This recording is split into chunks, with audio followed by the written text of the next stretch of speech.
kung bakit po nagkakaisa at nagmamahalan ang mga taga-Calasiao because of course of our patron saint, Senyor Divino Tesoro.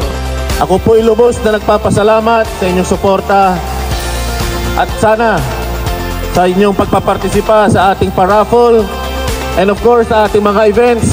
Magkita-kita po tayo sa mga events na nakapaskil po dito sa ating bayan kung alin po ang magustuhan natin. And maraming salamat. Magandang umaga po. God bless us all. Good morning mga idol. Thank you.